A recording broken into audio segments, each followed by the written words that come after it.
Jeff Buckley, a musical genius and fascinating figure, completed only one album before his untimely death in 1997. That album is 1994's Grace, which is today considered an all-time classic. He was midway through developing his second album, My Sweetheart the Drunk, at the time of his death, aged 30, in May 97, while swimming in the Wolf River. Most people believe Jeff's death to have been a tragic accident. Some people out there think it was suicide, but personally, I actually think it really wasn't either of those things. But to explain why I believe Jeff Buckley died, I need to talk you through some selected moments of the last few years of his life while he was working on his second album.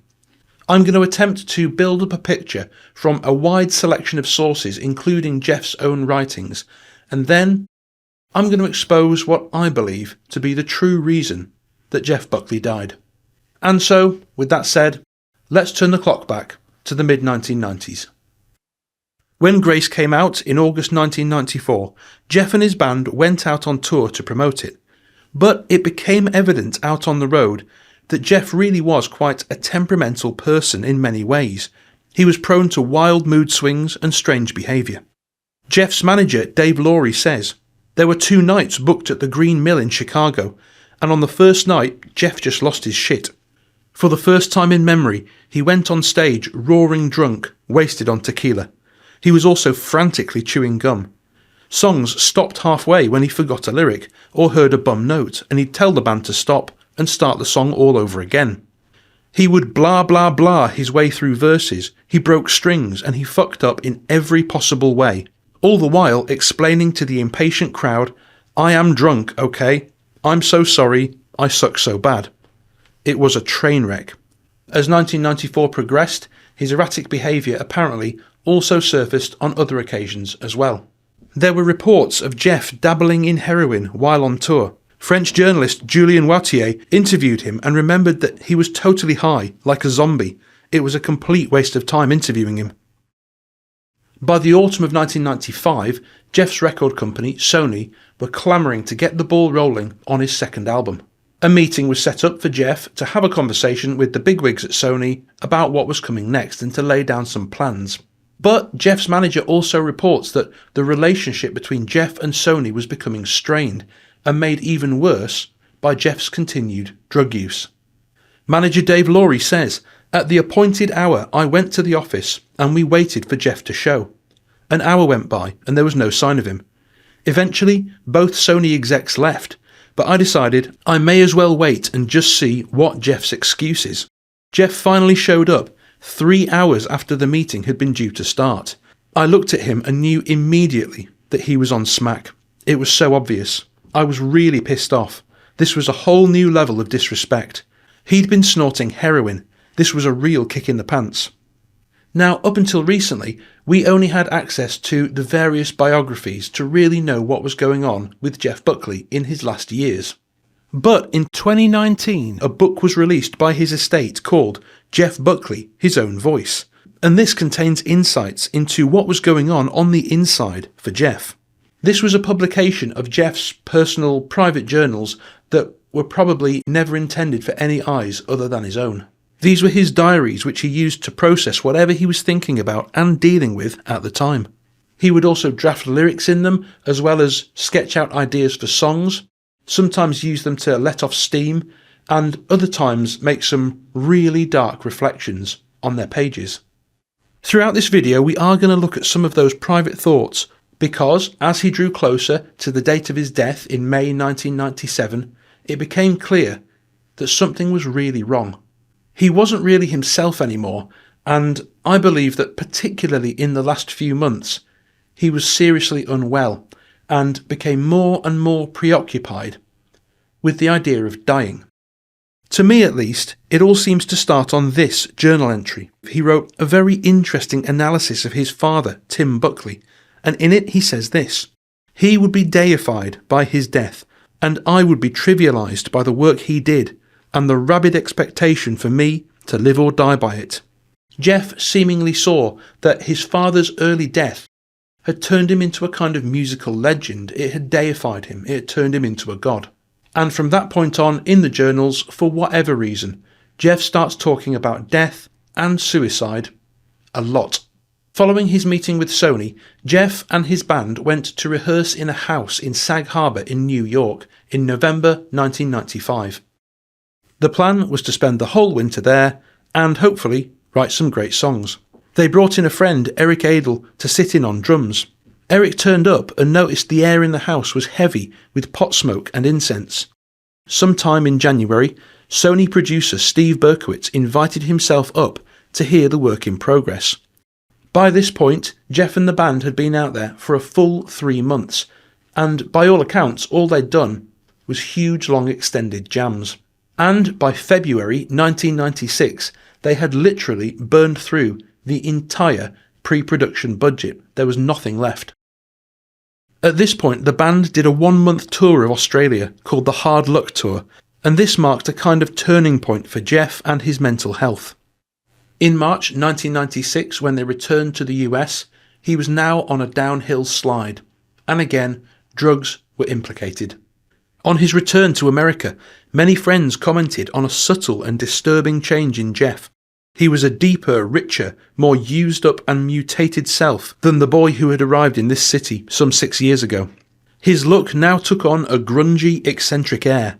He was often unshaven, with long greasy hair that thinned and parted in the middle. And he frequently wore the same nondescript clothes day after day. He dyed his hair black and started parting it down the middle and not washing it. And Jeff continued to dabble with intoxicants when and where the urge took him. I believe he was doing some kind of drugs, says Nicholas Hill. Now, it's not been entirely possible to perfectly date all of the entries in Jeff's journals that have been shared with us in the new book, but here's a few moments where he was developing new songs and kind of also recording a diary of his thoughts. Here's an early draft of The Sky is a Landfill. Damn your hurry to die, to feed the landfill of souls in the sky. This city's ripped the shelter of illusion from my brow. Death is no mystery to me now. Leave your spirit, suicide, the cancer you won't remove. Cast your funeral rose inside and bury the need to prove. Here's a particularly dark and haunting passage that seems to be some kind of diary entry. No one is going to save you this time. By the time you get your shit together, you will be smothered in sand. Miles of death stretch across the sky like some pretty young things with nothing in the eyes. I've got 7 more years to go. You can't let anybody know, my dears, the special place where I chose to die. Then look at this early draft of Nightmares by the Sea that's all about dying underwater. Nightmares by the sea, black ghost snuffs the candle out, you know where I will be. Nightmares by the sea, daylight lays in ocean's grave, you know where I will be. Nightmares by the sea, my darling lays in coral graves, you know where I will be. I don't know what you guys think, but that, taken with the descriptions of Jeff's appearance and behaviour, suggests that he wasn't really in a very healthy place. That's the very first struggle. Should I live? Must I live? Must I do this living thing? Is there a place for me? Does anybody give a shit? Do I? Why should I? Jeff and his band booked into Sorcerer Studios in New York for the first sessions for the next album, My Sweetheart the Drunk. They went in to record with producer Tom Verlaine from June the 15th to the 26th, 1996. But the band couldn't play together. Verlaine became exasperated at the lack of direction he was being given by Jeff. Outside of the studio, Jeff's problems manifested in strange mood swings and occasionally eccentric behaviour, with some friends reporting enigmatic answer phone messages, seeing him speaking to himself in clubs and haunting doorways. And as Jeff's behaviour became stranger, so did his lyrics. Again, I'm not 100% on specific dates for these, other than that they are from this second album era. But here's some of Jeff's lyrics to Murder, Suicide, Meteor Slave. I see it all unfold before me. The world of the living falls into line, dying like a sparrow choking on the dirt of a natural flight. There is such a thing as murder, suicide. You're a slave to it all now. There's a diary entry dated 20th of August 1996, which opens with, I must live. I must allow myself the rhapsody. On the 23rd of October 1996, Jeff got busted for drugs in East Amwell, New York, and, following his guilty plea, rampant rumours about Jeff's mental state set off alarms with his managers, Stein and Laurie. Stein says, "We confronted him. Is it heroin? Is it alcohol? Is there a problem? Tell us." But he said no, it was nothing. When Jeff visited Stein's doctor for a stomach ailment, Stein instructed the physician to keep an eye out for the telltale signs of drug use. However, he never heard back from the doctor, and he and Laurie never got any definitive answers. In September of 1996, plans were drawn up for Jeff and his band to decamp from New York City and instead go to Memphis, Tennessee, to Easley McCain Studios, where they would continue recording. And by this time, drummer Eric Adel was gone and new drummer Parker Kindred was in. In December of 1996, Jeff did a short solo tour around the US, playing under fake names in small venues, without announcing them in advance. And as far as I can tell, again, here are some notes from Jeff's journals that seem to be from around that time. Here's a lyric draft for the song Mood Swing Whiskey. "If you've lost the will to live, or even fit in with the world, well, here's something that'll be the toast of the lamentable few. Mood Swing Whiskey. How would you like to be lifted into the sky in rebellion against your inadequacies on the ground?" And here's another page that, in my opinion, clearly shows that Jeff was still using hard drugs, and I believe also references heroin. "You better be strong enough to withstand the endless void when you tap into the forearm and administer your juicy comets. Never die, never say never. You are always there, little girl." Next, there is an envelope on which he has written in huge scrawl, "The Buckley Family Birth and Death Certificate Collection. Ah yes, and who will be next?" There's a diary entry from the 11th of December 1996 which says, "You were pathetic tonight. More songs, more gigs, more songs, more gigs, more songs, more songs. You must be better, more concentrated, something you can kill yourself against." And then comes this a few pages later, dated Christmas Day 1996. "Just got some shock treatment. 6 mind blows to the mind." More drug use, I'm guessing. A deeply sensitive, creative person trying to treat depression and anxiety with narcotics. Always a recipe for disaster. In early February 1997, it was at last time for Jeff and the band to move to Memphis to continue working on the second album. Arriving in Memphis on February the 11th, Jeff and the band checked into the Claridge Hotel. Easley McCain's studio, where they were recording, was in a quiet cul-de-sac in southeast Memphis. After recording at the Claridge Hotel one evening, the band gathered to listen to the tapes. It was a less than exuberant experience. "We were all sitting there bummed out," Kindred recalls. "The energy was just grey." Before the music ended, Jeff walked out and went to his room 1 floor up, where he paced back and forth, unable to even talk. In the days after, he grew increasingly withdrawn. The next month, March 1997, Sony exec Steve Berkowitz and Jeff's manager, Dave, came down from New York to hear how the sessions were going. But it was a dispiriting meeting. Yard of Blonde Girls was Jeff's guilty secret, simply because he feared it sounded too catchy. He feared that Berkowitz from Sony would want to release it as a single. So, Jeff asked producer Tom Verlaine to hide the tape. On the appointed day, Sony bigwig Berkowitz arrived at the studio, and while waiting hours for Jeff to actually show up, he came upon the tape logs. Steve Berkowitz, the man from Sony, says, "We arranged to go to Easley Studios where they'll play us everything they've done. Be there at noon, so I'm there at noon, and we're all waiting hours for Jeff." And then eventually Verlaine, the producer, says, "Well, I may as well play you the stuff." So Jeff's producer played the man from Sony everything that Jeff had given permission for, but because they'd all been late, they didn't know that Steve Berkowitz from Sony had actually seen the tape logs, so when they ran through everything, he then asked about the other songs.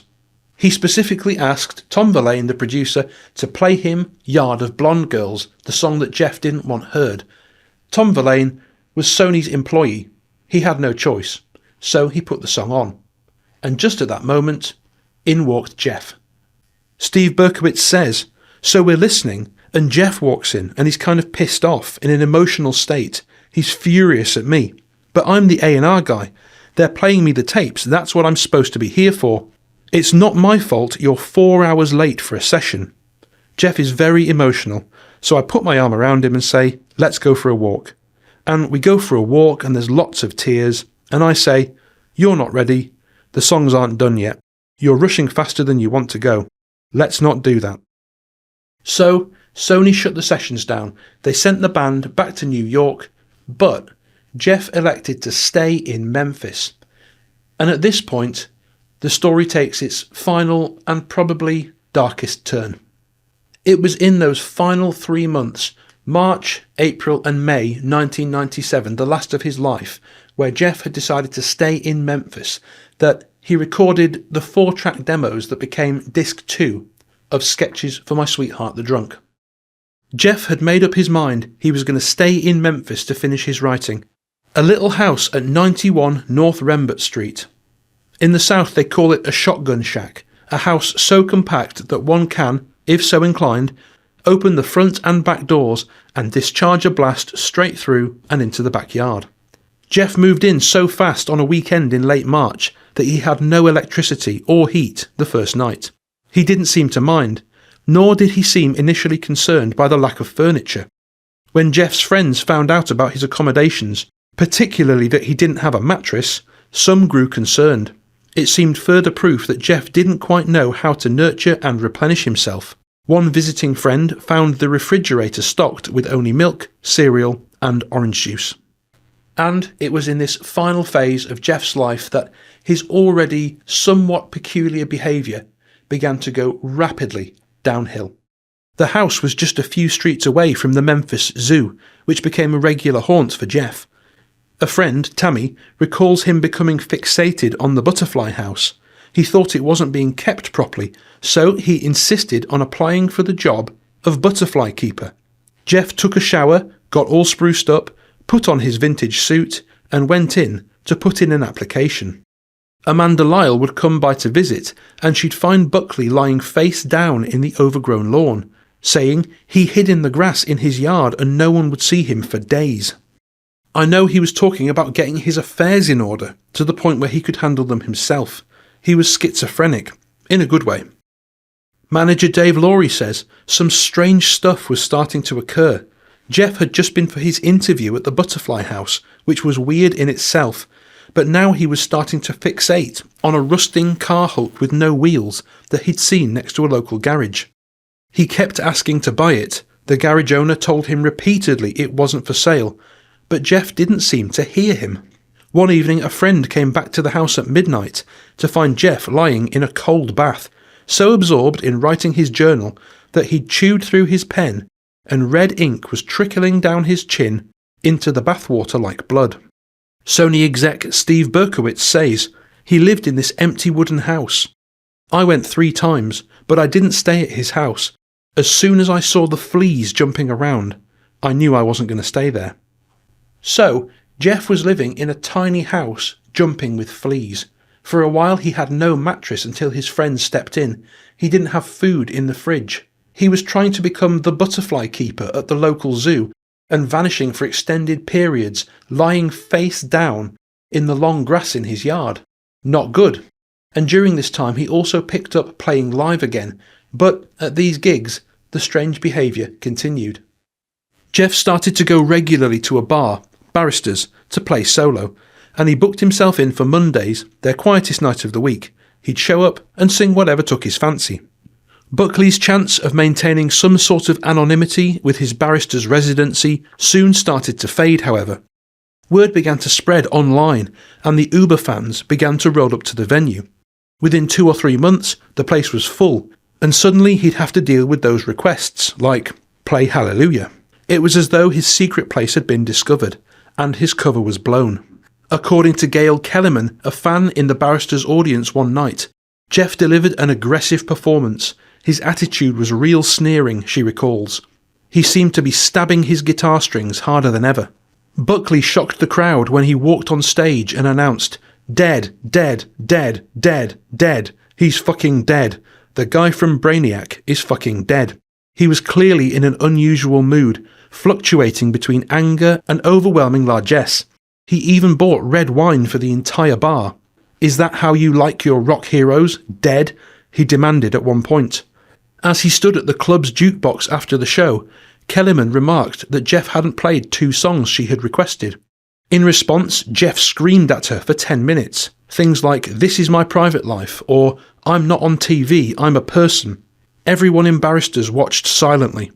Then, refusing to let Kellerman leave, he grabbed her and began slow dancing with her. Shaken, she left soon after. At this point, Jeff's band were due to fly back into Memphis to resume work on the second album 2 days later on the 29th. But on some level, they would already be doing so, not quite sure what to expect, because Jeff had already started doing something else profoundly concerning. He'd started calling everyone he knew as if to say goodbye. Buckley spoke with his mother on the phone for the final time.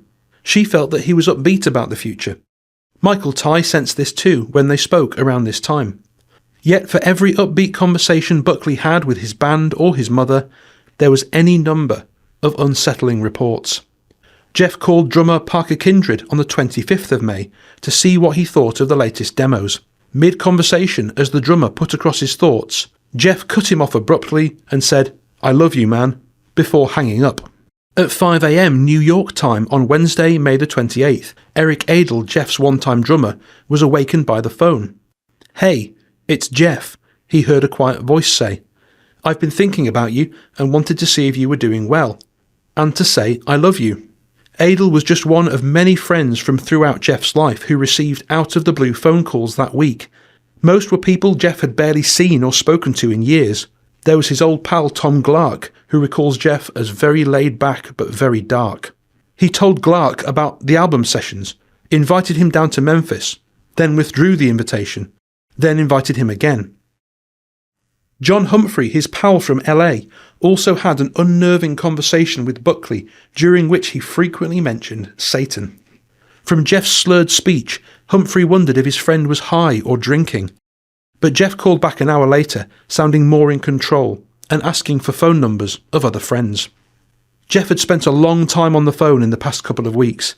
Many of his friends would later mention these unexpected long strange calls on which Jeff would sing to them for ages or ramble on semi-coherently. Here's what happened the day after Jeff's last performance at Barristers, where he kind of went crazy. Early in the afternoon of Tuesday, a friend, Tammy, stopped by Jeff's house to join him for lunch. By then, he had showered and put on a suit. Despite the rising late May heat, he buttoned the shirt up to the top and his face was beet red from the heat of the shower.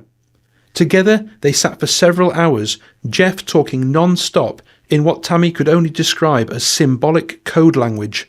She couldn't understand a word he was saying. That happened 2 days before the day of his death. This next story was 1 day before. May the 28th, the day before the band was due to arrive, Jeff and his new assistant, Foti, locked themselves out of the rehearsal studio. While they waited to be picked up, Jeff started screaming incoherently and clambering up the chain-link fencing until people came out of doorways telling him to shut up. Then came the tragic day itself, but before Jeff and his assistant Foti went to the Wolf River, before Jeff went swimming, they went to a local supermarket called Piggly Wiggly, and this is what happened there. When Foti arrived at the Piggly Wiggly shortly before 7 p.m, Jeff was seated at the cappuccino bar near the front of the store. On the counter, he had piled a stack of goods: CDs, dog biscuits, plants, toys. "Foti, can you stay there and watch all this stuff?" he asked. Foti obliged, and Jeff went to make a phone call. Foti then watched as his new friend wandered from aisle to aisle, picking up random food or merchandise and dropping it on the counter. Eventually, a store manager approached them and asked if they were planning to purchase the pile, at which point Jeff asked Foti if he wanted a plant. Foti declined. Jeff returned everything to its respective aisle and, with the little cash he had, bought a box of dog biscuits. It's worth mentioning, Jeff did not have a dog. Individually, these eccentric moments weren't cause for concern, but taken together, they do look like something was happening to Jeff. Friends were apparently trying to find a local psychologist that Jeff could visit. On the morning of May the 29th, before his abortive shopping spree, Jeff called a friend excitedly to tell her he had realised he had manic depressive tendencies. She said he sounded peaceful that morning, having finally come to a conclusion about himself. The very last entry shared with us in Jeff's notepads is a simple message saying, "I never write the company into my work, 'cause I'm already free, motherfucker."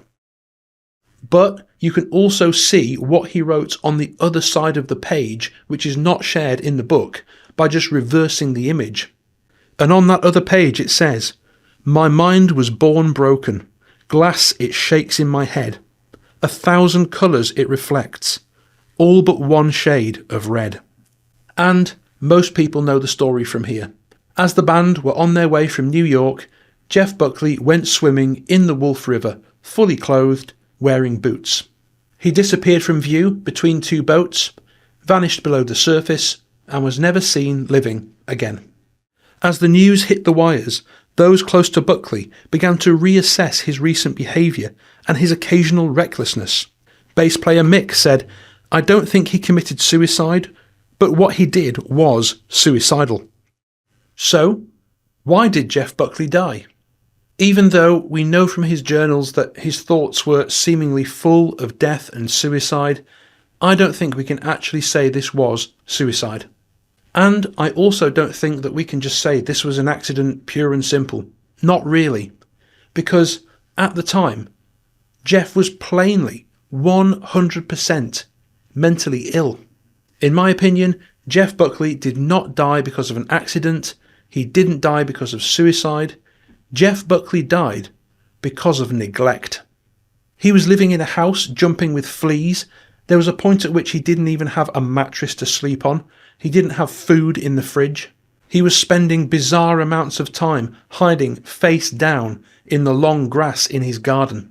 He was going out for meals with friends in the sweltering heat, dressed for cold weather, and then sitting there talking nonsense gibberish the whole time and constantly referencing Satan. He was, in my opinion, clearly, objectively, mentally ill. Just look at his behaviour in the months running up to his last day. Look at his behaviour at the last gig at Barristers. Look at his behaviour on the day of his death when he went to the supermarket. Where was the oversight? All the signs were there. But a man in that broken, fragile mental state was somehow allowed to go swimming in a dangerous river, fully clothed in twilight, wearing boots. I don't think Jeff really knew what he was doing. I don't think he was really in command of his senses. I don't think he was fully on this planet at the time. So many of Jeff Buckley's former associates have said of those final 4-track demos that he recorded in Memphis that at last Jeff was on the path to creating that mythical second album. But right now, I just want to point out The Emperor's New Clothes. Those 4-track demos on disc 2 of Sweetheart the Drunk are awful. They are upsetting, disturbing and dark. Those songs are the soundtrack, in my opinion, to Jeff slipping away down the rabbit hole. I own, I think, everything ever published about Jeff, including all his music and, I think, almost all of the bootlegs. But for me, those 4-track demos on disc 2 of My Sweetheart the Drunk stand alone as the one thing he made that I just can't bear to listen to.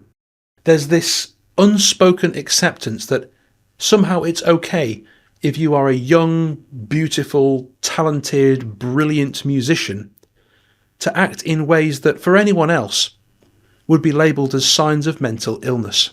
Because it's happened so many times, the outrageously talented, beautiful but tragic musician dying before their time and being deified by their death, as Jeff put it, when it happens, people tend to just subconsciously go, "Oh, I know this story," and they become fascinated with the now dead musician, who becomes elevated and becomes transformed into the stuff of timeless legend.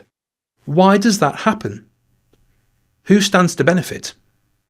I can't point fingers at anyone specific, but I can look at what Jeff himself wrote and said in his final days.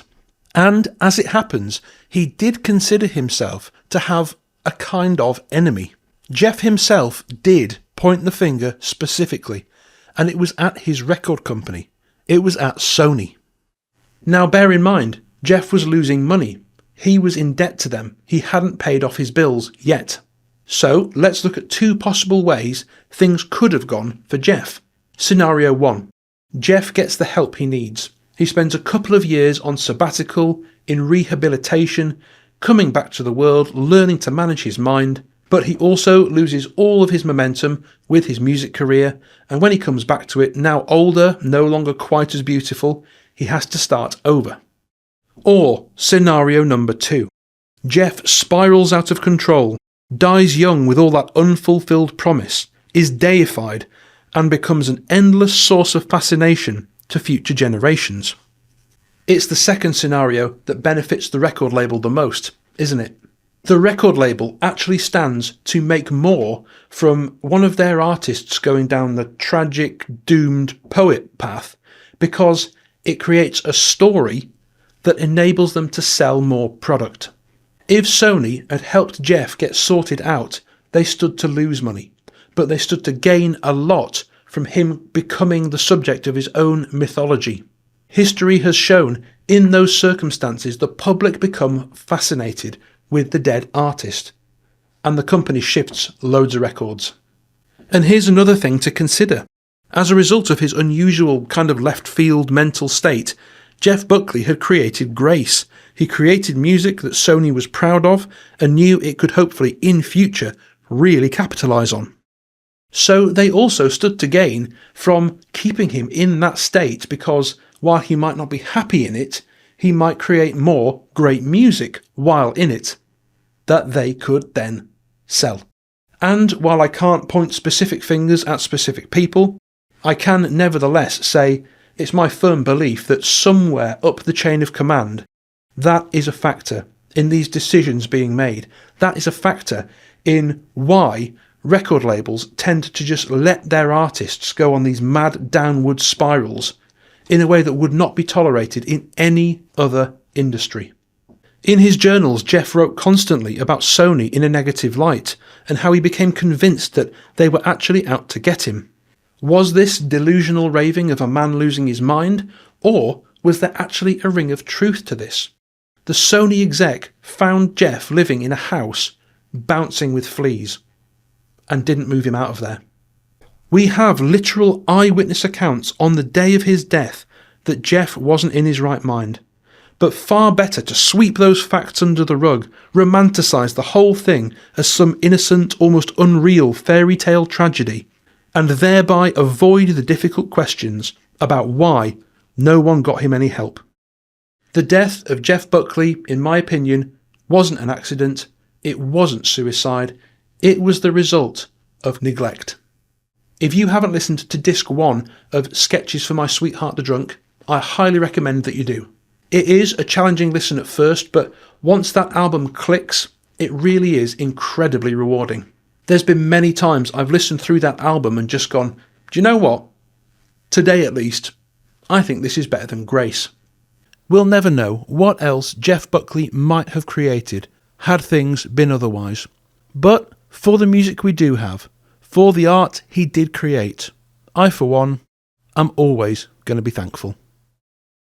I want to say a massive thank you to my supporters on Patreon, without whom I would not be able to spend the time it takes to research and make videos like this. If you would like to see the full extended cut of this video, the link to my Patreon is in the description. Thank you so much for watching, let me know your thoughts in the comments below, and as always, I'll see you next time.